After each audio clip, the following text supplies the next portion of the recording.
Hi welcome back to my channel. ಲೈಫಲ್ಲಿ ನಾವು ನಮಗೆ ಏನ್ ಬೇಕು ಅದನ್ನ ಮಾತ್ರ ನಾವು ಅಟ್ರಾಕ್ಟ್ ಮಾಡಲ್ಲ.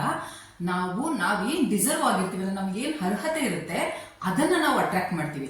ಯಾಕೆಂದ್ರೆ ಡಿಸರ್ವಿಂಗ್ ಆಗಿರೋದು ತುಂಬಾ ಇಂಪಾರ್ಟೆಂಟ್. ನೀವು ಡಿಸರ್ವಿಂಗ್ ಆಗಿದ್ರೆ, ನೀವು ಅರ್ಹರಾಗಿದ್ರೆ ಯೂನಿವರ್ಸ್ಗೆ ಸ್ಟ್ರಾಂಗ್ ಆಗಿ ಸಿಗ್ನಲ್ ಕಳಿಸಬಹುದು ಅಂಡ್ ನೀವು ಕಮಾಂಡ್ ಮಾಡಬಹುದು ನನಗೆ ಇದು ಬೇಕೇ ಬೇಕು ಅಂತ. ಮನಿ, ಬಿಸ್ನೆಸ್, ಪ್ರೊಫೆಷನ್ ಅಥವಾ ಒಂದು ಜಾಬ್, ಯಾವ್ದಾದ್ರು ಒಂದು ಸಣ್ಣ ಪುಟ್ಟ ಜಾಬ್, ಇದು ನಮ್ಮ ಲೈಫ್ ನ ಸರ್ವೈವಲ್ಗೆ ಒಂದು ಪಾರ್ಟ್ ಅಷ್ಟೇನೆ. ಇದು ನಮ್ಮ ಬೇಸಿಕ್ ನೀಡ್ಸ್ ನ ಫುಲ್ಫಿಲ್ ಮಾಡುತ್ತೆ.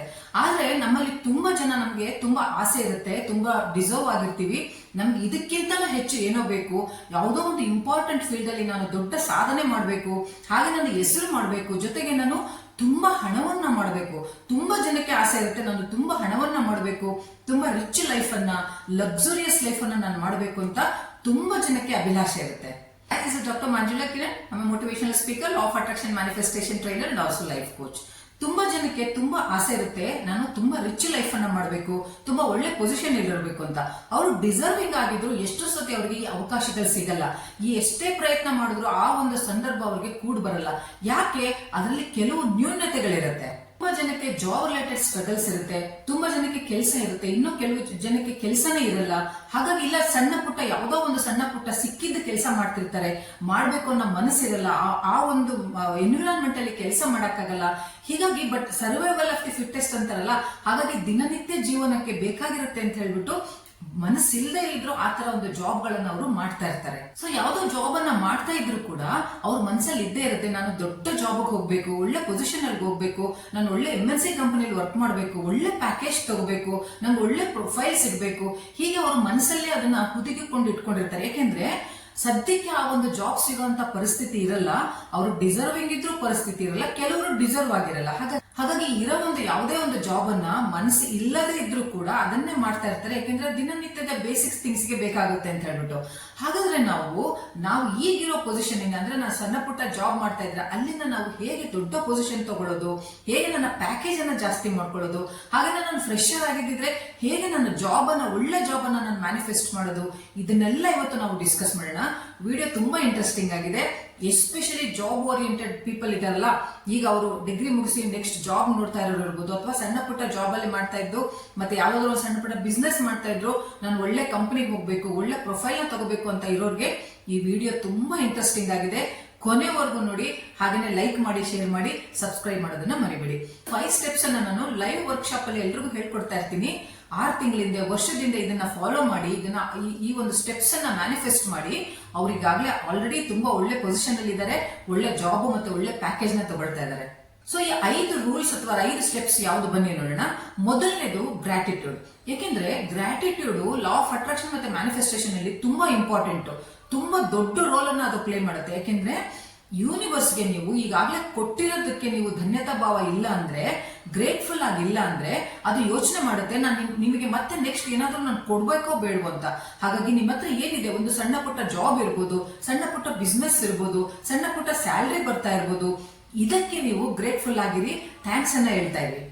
ಈಗಾಗಲೇ ನೀವು ಎಲ್ಲೋ ಒಂದ್ ಕಡೆ ಕೆಲಸ ಮಾಡ್ತಿದ್ರ, ಯಾವುದೋ ಕಂಪನಿಯಲ್ಲಿ ಕೆಲಸ ಮಾಡ್ತಿದ್ರ, ಆ ಜಾಬಿನ ಬಗ್ಗೆ ನಿಮ್ಗೆ ತಿರಸ್ಕಾರ ಇರಬಾರ್ದು, ನೆಗೆಟಿವ್ ಟಾಕ್ ಇರ್ಬೋದು, ಆ ಒಂದು ಎಂಪ್ಲಾಯರ್ ಏನಿರ್ತಾರೆ, ಬಾಸ್ ಏನಿರ್ತಾರೆ, ಅವ್ರ ಬಗ್ಗೆ ಕೆಟ್ಟದಾಗಿ ಮಾತಾಡಬಾರ್ದು, ನೆಗೆಟಿವಿಟಿ ಸ್ಪ್ರೆಡ್ ಮಾಡಬಾರ್ದು, ನಿಮ್ಮ ಜಾಬ್ ಬಗ್ಗೆನೇ ನಿಮಗೆ ಒಂದು ಗೌರವ ಇರ್ದಲೆ ಅಗೌರವದಿಂದ ಮಾತಾಡಬಾರ್ದು. ಇದೆಲ್ಲ ನೆಗೆಟಿವಿಟಿ ನಿಮ್ಮಲ್ಲಿ ಇದ್ರೆ ಇವತ್ತೇ ಅದನ್ನ ಬಿಟ್ಬಿಡಿ. ಐ ಕ್ಯಾನ್ ಅಂಡರ್ಸ್ಟ್ಯಾಂಡ್, ಕೆಲವು ಸರಿ ನಾವು ಎಲ್ಲಿ ಜಾಬ್ ಮಾಡ್ತೀವೋ ಅಲ್ಲಿ ತುಂಬಾ ಅಂದ್ರೆ ತುಂಬಾ ಟಾಕ್ಸಿಕ್ ವಾತಾವರಣ ಇರುತ್ತೆ. ಎಸ್ಪೆಷಲಿ ಬಾಸ್ ಇರ್ತಾನಲ್ಲ, ಅವನು ತುಂಬಾ ಟಾಕ್ಸಿಕ್ ಇರ್ತಾನೆ, ಮತ್ತೆ ಮ್ಯಾನಿಪುಲೇಟ್ ಮಾಡೋ ಒಂದು ಕೊಲೀಗ್ಸ್ ಇರ್ತಾರೆ, ಅಲ್ಲಿ ಎನ್ವಿರಾನ್ಮೆಂಟ್ ತುಂಬಾ ಕೆಟ್ಟದಾಗಿರುತ್ತೆ, ಉಸಿರು ಕಟ್ಟದಂಗ ಆಗ್ತಾ ಇರುತ್ತೆ ಕೆಲಸ ಮಾಡಕ್ಕೆ. ಆದ್ರೂ ಕೂಡ ಅಂತದ್ರಲ್ಲಿ ನಾವು ಪಾಸಿಟಿವ್ ಆಗಿರಕ್ ಆಗಲ್ಲ ಅಂತ ನನ್ಗೆ ಗೊತ್ತು. ಆದ್ರೂ ಕೂಡ ನಾವು ಪಾಸಿಟಿವ್ ಆಗಿರ್ಬೇಕು. ಯಾಕೆಂದ್ರೆ ಆ ಒಂದು ಜಾಬ್ ಇಂದಾನೆ ನಿಮ್ಮ ಬಿಲ್ಸ್ ಪೇ ಆಗ್ತಾ ಇರೋದು, ನಿಮ್ಮ EMIs ಹೋಗ್ತಾ ಇರೋದು, ನಿಮ್ಮ ದಿನನಿತ್ಯದ ಜೀವನ ಕಳೀತಾ ಇರೋದು, ನೀವು ರೆಂಟೆಡ್ ಹೌಸ್ ಅಲ್ಲಿ ಇದ್ರೆ ರೆಂಟ್ ಕಟ್ತಾ ಇರೋದು, ಮನೆಯವ್ರನ್ನೆಲ್ಲ ನೋಡ್ಕೊಳ್ತಾ ಇರೋದು, ಇದೆಲ್ಲ ಆ ಒಂದು ಜಾಬ್ ಇಂದ ನಿಮ್ಮ ಹತ್ರ ಬರೋ ಒಂದು ಸ್ಯಾಲರಿಯಿಂದ. ನಾವು ಟಾಕ್ಸಿಕ್ ವಾತಾವರಣದಲ್ಲಿ ನಾವು ಮೆಂಟಲಿ ಪೀಸ್ಫುಲ್ ಆಗಿರಕ್ಕಾಗಲ್ಲ, ಬಟ್ ನಾವು ಮೆಂಟಲಿ ಪೀಸ್ಫುಲ್ ಆಗಿ ಇರ್ಲೇಬೇಕು. ಯಾಕಂದ್ರೆ ಯಾರು ನಿಮ್ಮನ್ನ ಪೀಸ್ಫುಲ್ ಆಗಿ ಇರ್ಸ್ಲಿಕ್ಕೆ ಆಗಲ್ಲ. ಆ ಪೀಸ್ಫುಲ್ನೆಸ್ ಅನ್ನೋದು ನೀವೇ ನಿಮ್ಮ ಮೈಂಡ್ಗೆ ತಗೊಂಡು ಹೋಗ್ಬೇಕು. ಹಾಗೇನೆ ನೆಕ್ಸ್ಟ್ ನಿಮಗೆ ಜಾಬ್ ಸಿಗೋವರೆಗೂ ನೀವು ಪಾಸಿಟಿವ್ ಆಗಿರ್ಬೇಕು. ಅಂಡ್ ಇದರಿಂದ ನನಗೆ ಏನೇನ್ ಬೆನಿಫಿಟ್ ಆಗ್ತಿದೆ ಅದಕ್ಕೆ ನೀವು ಥ್ಯಾಂಕ್ಸ್ ಹೇಳ್ತಾ ಇರ್ಬೇಕು. ನೀವೇ ನೋಡ್ತಾ ಇರ್ತೀರಾ, ತುಂಬಾ ಜನಕ್ಕೆ ಜಾಬ್, ನಿಮಗಿರೋಂತ ಜಾಬ್ ತುಂಬಾ ಜನಕ್ಕಿರಲ್ಲ. ಅವ್ರು ದಿನ ಬೆಳಗಾದ್ರೂ ಹೋರಾಡ್ತಾ ಇರ್ತಾರೆ. ಹಾಗಾಗಿ ಅಟ್ಲೀಸ್ಟ್ ನಿಮ್ಮ ಹತ್ರ ಒಂದು ಜಾಬ್ ಇದೆ, ಅದರಿಂದ ನಿಮ್ಗೆ ಒಂದು ಇನ್ಕಮ್ ಆಗ್ತಾ ಇದೆ, ನಿಮ್ಮ ಜೀವನ ನಡೀತಿದೆ. ಹಾಗಾಗಿ ಅದ್ರ ಬಗ್ಗೆ ಒಂದು ಗ್ರೇಟ್ಫುಲ್ ಆಗಿ ಇಟ್ಕೊಳ್ಳಿ. ನೀವ್ ಯಾವಾಗ ಅದಕ್ಕೆ ಥ್ಯಾಂಕ್ಫುಲ್ ಆಗಿರ್ತೀರಾ ಅವಾಗ ನಿಮಗೆ ಅಬಂಡೆಂಟ್ ಗೇಟ್ ಏನಿದೆ ಅದು ಓಪನ್ ಆಗುತ್ತೆ. ಒಳ್ಳೆ ಒಳ್ಳೆ ಆಪರ್ಚುನಿಟೀಸ್ ನಿಮಗೆ ಬರೋದಕ್ಕೆ ಸ್ಟಾರ್ಟ್ ಆಗುತ್ತೆ. ಎರಡನೇದು ಬಂದು ಕ್ಲಾರಿಟಿ. ನಿಮಗೆ ನೆಕ್ಸ್ಟ್ ಯಾವ ಕೈಂಡ್ ಆಫ್ ಜಾಬ್ ಬೇಕು, ಅಂದ್ರೆ ನಿಮಗೆ ಯಾವ ಪ್ರೊಫೈಲ್ ಜಾಬ್ ಬೇಕು, ನೀವು ಹೊಸಬರಾಗಿದ್ರೆ ಯಾವ ಕಂಪನಿನಲ್ಲಿ ನಿಮಗೆ ಜಾಬ್ ಬೇಕು, ಹಾಗೇನೆ ನಿಮ್ಮ ಸ್ಯಾಲರಿ ಪ್ಯಾಕೇಜ್ ಎಷ್ಟಿರ್ಬೇಕು, ಅಲ್ಲಿ ವಾತಾವರಣ ಹೇಗಿರ್ಬೇಕು, ಹಾಗೇನೆ ನಿಮ್ಮ ಬಾಸ್ ಹೇಗಿರ್ಬೇಕು, ನಿಮ್ಮ ಕೊಲೀಗ್ಸ್ ಎಲ್ಲ ಹೇಗಿರ್ಬೇಕು, ಇದನ್ನ ಕೂಡ ನೀವು ಕ್ಲಿಯರ್ ಆಗಿ ಇಟ್ಕೋಬೇಕು. ಯಾಕೆಂದ್ರೆ ನೀವು ಬರೀ ಸ್ಯಾಲರಿ ಪ್ಯಾಕೇಜ್ ನ ನೀವು ಮ್ಯಾನಿಫೆಸ್ಟ್ ಮಾಡಿದ್ರೆ ನನಗೆ 15 ಲಕ್ಷ ಬೇಕು, ಇಯರ್ಲಿ ನನಗೆ 15 ಲಕ್ಷ ಪ್ಯಾಕೇಜ್ ಬೇಕು ಅಂತ ನೀವು ಮ್ಯಾನಿಫೆಸ್ಟ್ ಮಾಡ್ತೀರಾ, ನಿಮಗೆ ಸಿಕ್ಬಿಡುತ್ತೆ. ಬಟ್ ಆ ನೆಕ್ಸ್ಟ್ ಕಂಪನಿಗೆ ಹೋದಾಗ ಇದೇ ತರ ಟಾಕ್ಸಿಕ್ ವಾತಾವರಣ ಇದ್ದು ನೀವು ಅಲ್ಲಿ ಬಹಳ ದಿನ ಇರಕ್ಕಾಗಲ್ಲ. ಹಾಗಾಗಿ ನೀವು ಕ್ಲಿಯರ್ ಆಗಿ ಪ್ಯಾಕೇಜಿನ ಜೊತೆಗೆ ಬಾಕಿ ವಿಚಾರಗಳನ್ನು ನೀವು ಕ್ಲಿಯರ್ ಆಗಿ ಇಟ್ಕೋಬೇಕು. ಸೊ ಮ್ಯಾನಿಫೆಸ್ಟ್ ಮಾಡೋಕ್ಕಿಂತ ಮುಂಚೆ ನೀವೇನ್ ಮಾಡ್ಬೇಕು, ಒಂದು ಕ್ಲಿಯರ್ ಆಗಿ ಯೋಚನೆ ಮಾಡಿ, ಥಿಂಕ್ ಮಾಡಿ, ನೀವೇನ್ ಮಾಡ್ಬೇಕು, ಒಂದು ಕಾಂಬಿನೇಷನ್ ಆಫ್ ಒಂದು ಮ್ಯಾನಿಫೆಸ್ಟೇಷನ್ ರೆಡಿ ಮಾಡ್ಕೋಬೇಕು. ನನ್ನ ಬಾಸ್ ಬಗ್ಗೆ ಆಗ್ಲಿ ಅಥವಾ ನಿಮ್ಮ ಪ್ರೊಫೈಲ್ ಬಗ್ಗೆ ಆಗ್ಲಿ, ಅಲ್ಲಿ ನಿಮಗೆ ಪ್ರೋಗ್ರೆಸ್ ಸಿಗುತ್ತಾ, ನಿಮ್ಮ ಪ್ರೊಫೈಲ್ ಮತ್ತೆ ನೆಕ್ಸ್ಟ್ ಜಾಸ್ತಿ ಆಗುತ್ತಾ, ಡೆಸಿಗ್ನೇಷನ್ ಚೇಂಜ್ ಆಗುತ್ತಾ ನಿಮ್ದು, ಅಲ್ಲಿ ನಿಮಗೆ ಪ್ರಾಜೆಕ್ಟ್ ನ ಸಬ್ಮಿಟ್ ಮಾಡೋದಕ್ಕೆ ನಿಮ್ಗೆ ಅವಕಾಶ ಇರುತ್ತಾ, ನಿಮ್ಮ ಪರ್ಫಾರ್ಮೆನ್ಸ್ ನ ತೋರಿಸೋದಕ್ಕೆ ನಿಮ್ಗೆ ಅಲ್ಲಿ ಅವಕಾಶ ಸಿಗುತ್ತಾ ಇಲ್ವಾ, ಈ ತರ ಎಲ್ಲದನ್ನು ಒಂದು ಪ್ಯಾಕೇಜ್ ಕಾಂಬಿನೇಷನ್ ಆಗಿ ಒಂದು ಪ್ಯಾಕೇಜ್ ಮಾಡ್ಕೊಂಡು ನೀವು ರೆಡಿ ಮಾಡಿ ಕ್ಲಿಯರ್ ಆಗಿ ಇಟ್ಕೋಬೇಕು. ನೀವು ನಿಮ್ಮ ಜಾಬ್ ಬಗ್ಗೆ ಕ್ಲಿಯರ್ ಆಗಿದ್ದಾಗ ಅದೇ ತರ ಆಪರ್ಚುನಿಟೀಸು, ಅದೇ ತರ ಆಫರ್ಸ್, ಹಾಗೆ ಅದೇ ತರ ಕಾಂಬಿನೇಷನ್ ಆಫ್ ನಿಮಗೆ ಪ್ಯಾಕೇಜಸ್ ಸಿಗ್ತಾ ಹೋಗುತ್ತೆ. ಅಂಡ್ ಮೂರನೇದು ಬಂದು ನೀವು ಲಾ ಆಫ್ ಅಟ್ರಾಕ್ಷನ್ ಆಕ್ಟಿವಿಟೀಸ್ ನ ಮಾಡಬೇಕು. ಏನಿದು ಆಕ್ಟಿವಿಟಿ ಅಂದ್ರೆ, ಮೊದಲನೇದು ಅಫರ್ಮೇಷನ್ ರೈಟಿಂಗ್, ಎರಡನೇದು ವಿಜುವಲೈಸೇಷನ್. ಇದು ಲಾ ಆಫ್ ಅಟ್ರಾಕ್ಷನ್ ಮತ್ತೆ ಮ್ಯಾನಿಫೆಸ್ಟೇಷನ್ ಅಲ್ಲಿ ತುಂಬಾ ತುಂಬಾ ಇಂಪಾರ್ಟೆಂಟ್ ಆಗಿರೋ ಒಂದು ಆಕ್ಟಿವಿಟಿ.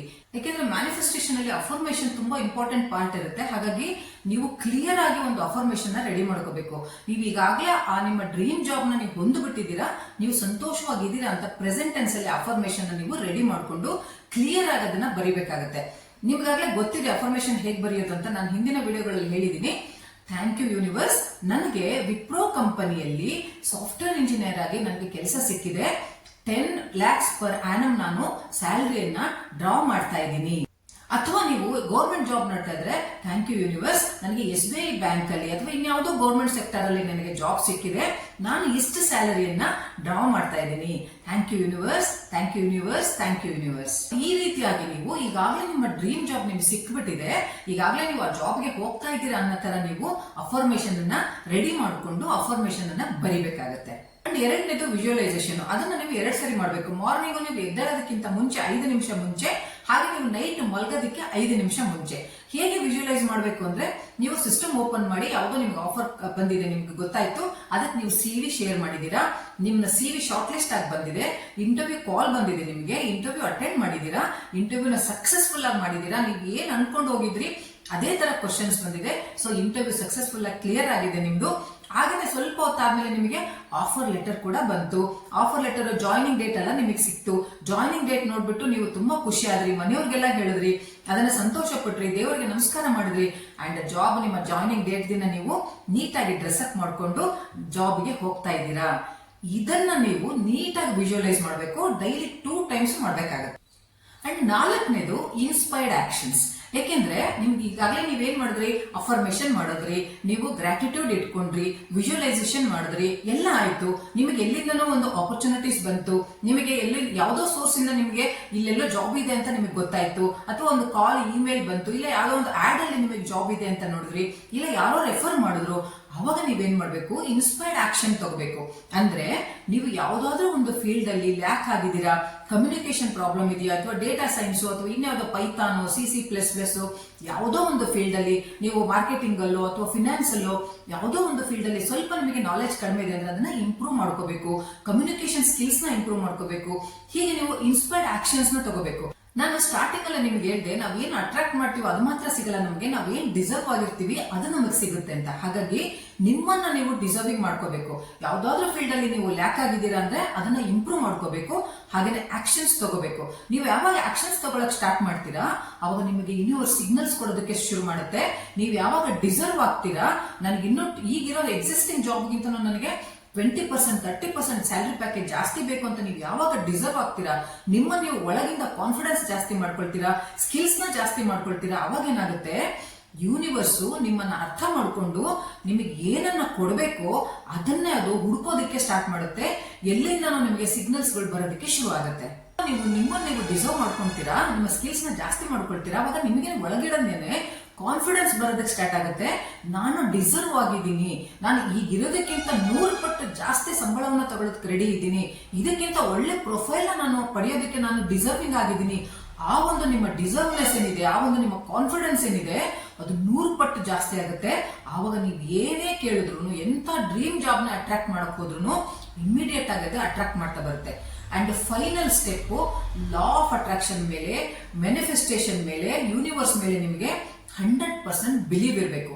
ಯಾವಾಗ ನೀವು ನಂಬಿಕೆಯಿಂದ ಇದನ್ನೆಲ್ಲ ಮಾಡ್ತೀರಾ, ನಾನು ಹಾಗೆ ಆಗ್ತೀನಿ, ನಾನು ಸಾಫ್ಟ್ವೇರ್ ಇಂಜಿನಿಯರ್ ಹಾಗೆ ಆಗ್ತೀನಿ, ನಾನು IAS ಆಫೀಸರ್ ಹಾಗೆ ಆಗ್ತೀನಿ, ನಾನು ಬ್ಯಾಂಕ್ ಎಂಪ್ಲಾಯಿ ಹಾಗೆ ಆಗ್ತೀನಿ, ಹೀಗೆ ನಿಮ್ಮ ಯಾವುದೇ ಒಂದು ಡ್ರೀಮ್ ಜಾಬ್ ಬಗ್ಗೆ ನೀವು ಕನಸುಗಳನ್ನ ಇಟ್ಕೊಂಡಿದ್ರೆ ಅದನ್ನ ಪಡ್ಕೋಬೇಕು ಅಂತ ನೀವು ಪ್ರಯತ್ನ ಮಾಡ್ತಾ ಇದ್ರೆ, ಲಾ ಆಫ್ ಅಟ್ರಾಕ್ಷನ್ ಮೇಲೆ ಯೂನಿವರ್ಸ್ ಅಂತಿರೋ, ಭಗವಂತ ಅಂತಿರೋ, ಬ್ರಹ್ಮಾಂಡ ಅಂತಿರೋ, ಅದು ನಿಮಗೆ ಬಿಟ್ಟಿದ್ದು. ನೀವು ಯಾವ್ದನ್ನ ನಂಬಿಕೆ ಇಟ್ಟಿದ್ದೀರಾ ಆ ಒಂದು ದೇವರ ಮೇಲೆ ನೀವು 100% ನಂಬಿಕೆ ಇಟ್ಬಿಟ್ಟು ಲಾ ಆಫ್ ಅಟ್ರಾಕ್ಷನ್ ಮತ್ತೆ ಮ್ಯಾನಿಫೆಸ್ಟೇಷನ್ ಪ್ರೋಸೆಸ್ ನ ನೀವು ಮಾಡ್ತಾ ಇದ್ರೆ ನಿಮ್ಮ ಒಂದು ಡಿಸರ್ವಿಂಗ್ ಜಾಬ್ 100% ನಿಮ್ಮ ಹತ್ರ ಬಂದೇ ಬರುತ್ತೆ. ಯೂನಿವರ್ಸ್ ನೋಡುತ್ತೆ ನೀವು ಅದನ್ನ ರಿಸೀವ್ ಮಾಡ್ಕೊಳ್ಳೋದಕ್ಕೆ ರೆಡಿ ಇದೀರೋ ಇಲ್ವೋ ಅಂತ. ನೀವ್ ಯಾವಾಗ ರೆಡಿ ಆಗ್ತೀರಾ ಇಮ್ಮಿಡಿಯೇಟ್ ಆಗಿ ನಿಮ್ಮ ಡ್ರೀಮ್ ಜಾಬ್ ಅನ್ನ ತಗೊಂಡ್ ಬಂದು ನಿಮ್ಮ ಕೈಲಿಡೋದು ಯೂನಿವರ್ಸ್ ನ ಕೆಲಸ. ಯಾವಾಗ ಬರುತ್ತೆ ಅದನ್ನ ಟೈಮ್ ನ ಯೂನಿವರ್ಸ್ ಗೆ ಬಿಟ್ಬಿಡಿ. ನಿಮ್ಮ ಕೆಲಸಗಳೇನಿದೆ ಅದನ್ನ ಮಾಡ್ತಾ ಹೋಗಿ. ನೀವು ಇದೆಲ್ಲ ಪ್ರೋಸೆಸ್ ನ ಫಾಲೋ ಮಾಡಿ.